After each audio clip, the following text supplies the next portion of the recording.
સ્વાધ્યાય 1.13 ધારો કે સ્વાધ્યાય 1.12 માના બંને ગોળાઓ એક સમાન માપના છે.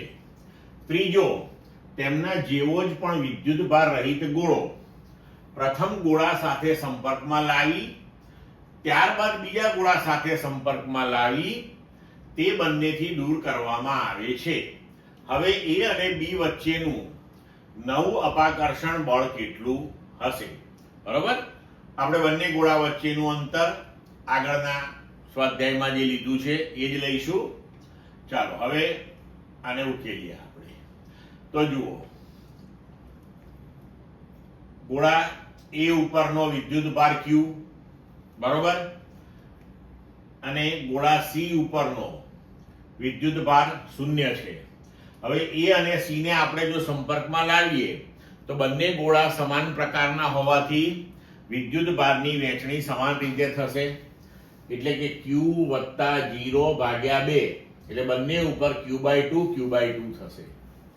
હવે એક ત્રીજા ગોળાને બીજા ગોળા સાથે સંપર્કમાં લાવવાનો છે તો બીજા ગોળા ઉપર એટલે કે બી ઉપર પણ વિદ્યુતભાર એ જેટલો જ હતો પહેલા Q.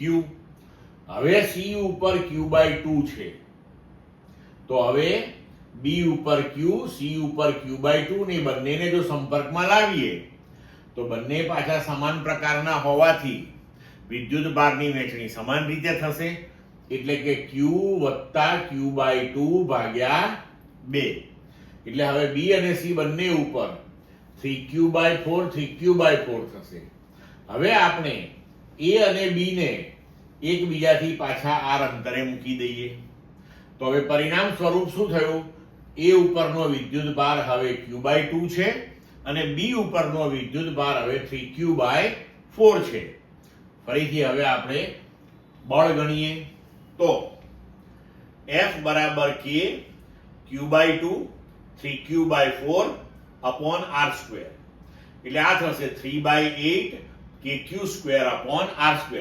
પણ KQ² upon R² એટલે આગળ આપણે જે સ્વાધ્યાય 1.12 બળ ગણ્યું હતું એ જ થયું પાછું.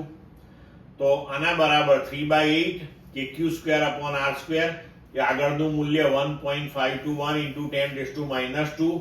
તો હવે આના બરાબર આપણને મળશે 0.5703 × 10⁻² ન્યૂટન.